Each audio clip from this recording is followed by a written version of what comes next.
Sit Down with Brian Green Poker.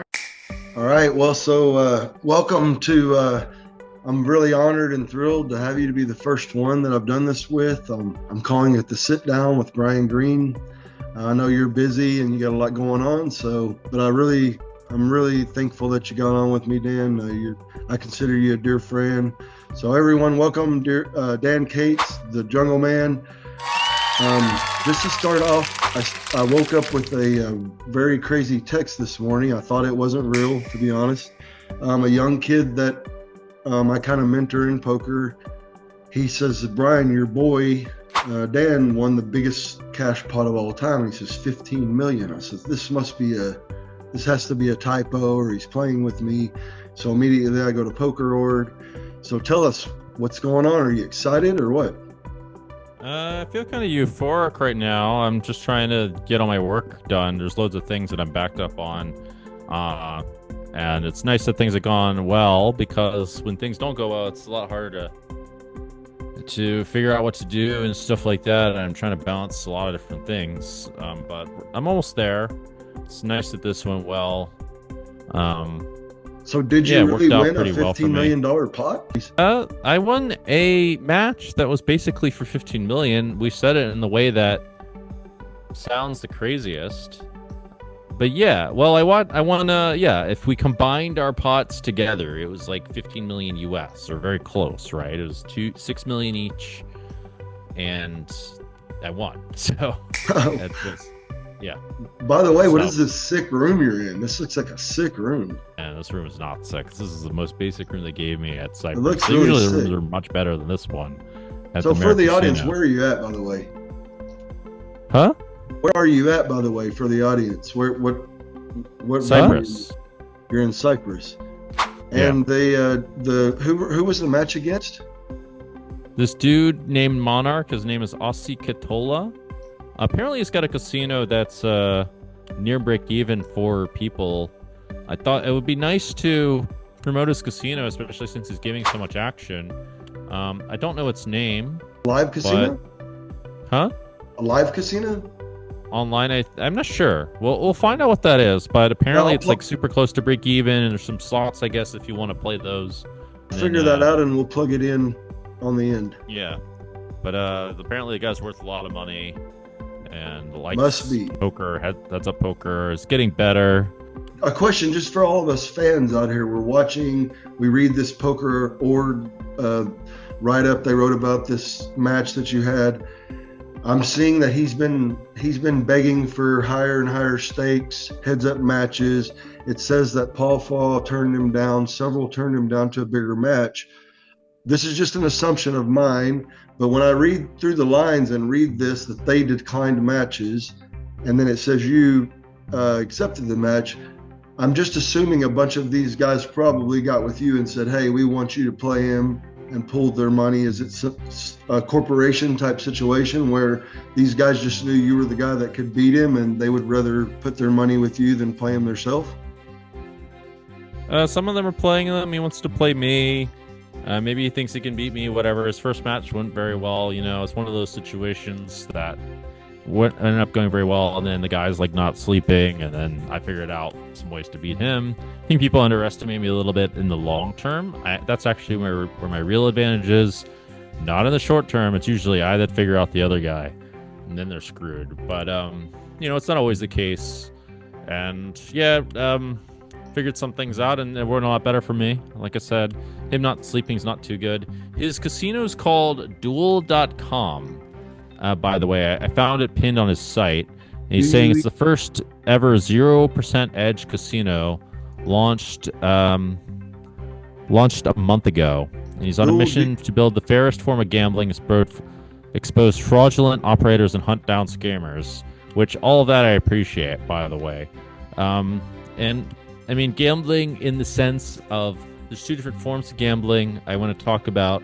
One definition of gambling is where you take a not profitable situation over and over. That is gambling, and you take stupid chances. Another is you simply take chances, ideally in a good kind of way. If you take them in a good kind of way, it's healthy. If you take them in a bad kind of way, it's not healthy. And taking chances by itself is not not a toxic thing to do. There's doing that in every single thing, and all that is quote unquote gambling from that kind of definition.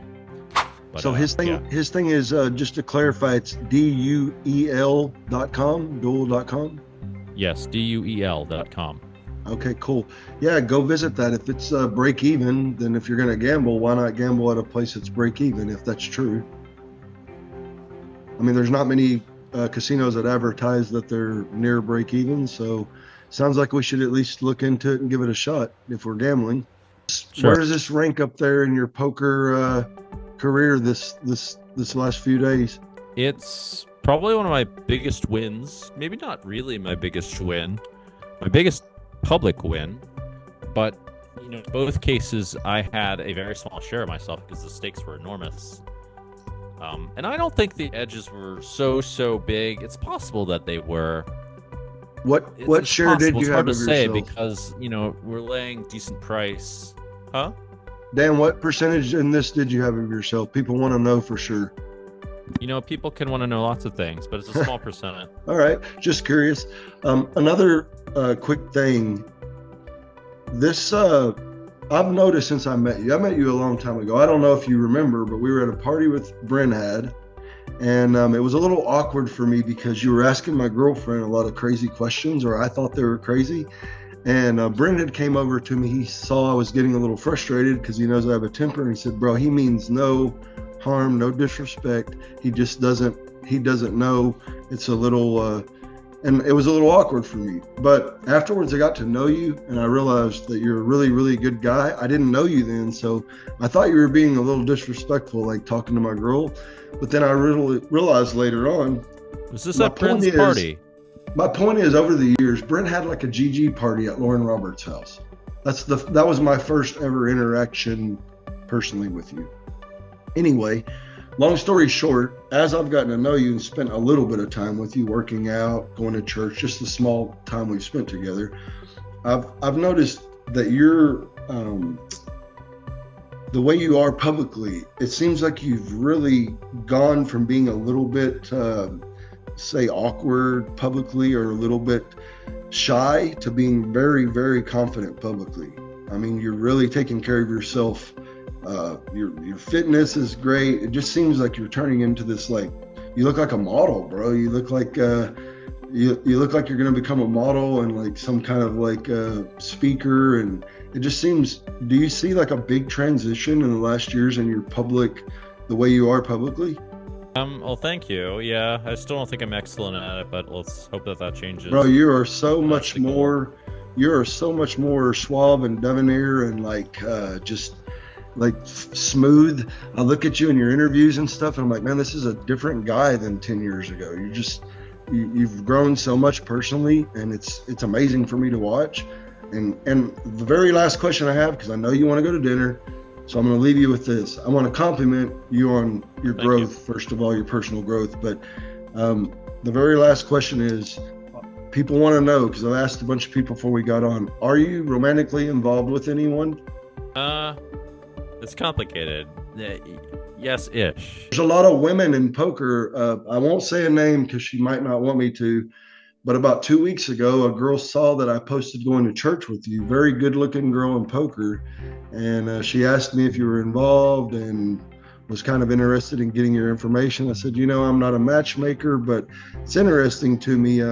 You're single, as far as I know. You're not married, at least. And it's interesting. Any plans in the Jungleman's future for some baby jungles, or maybe you a marriage sometime type of guy? Certainly not soon. Well, I date a bit. It's hard to know who to pick for being exclusive with. But do you see that in the future? That someone that you would want to marry? Are you a marriage type of guy? Possibly, yes. Very interesting to wonder if Jungleman ever ends up married with kids and a family, Sure. That's another subject. I'll be a minute, probably eventually. Well, man, I really appreciate you coming on. I see you got a lot going on. You're trying to do millions of things at once. the fact that you came on with me after such a big thing, like I don't even know how you'd want to do content at all anymore after a night like that. It's like, why not just concentrate on making a positive impact and stuff. Well, anyway, I gotta go. Thank you for having me on. I love you, brother. To be on your channel. I love you, brother. You're the first guest on the Sit Down with Brian Green. Let's do a longer one sometime, please. I've got lots of questions for you. I got a lot of love for you, Dan. You know I'd do anything for you. It's not just BS. I love you to death, man. I hope you have a wonderful time. Keep crushing faces, brother. Love it, man. All right. Well, you too. I appreciate it. Yeah, I'm happy to do things for you as well. I love you too. All right. I'll see you later.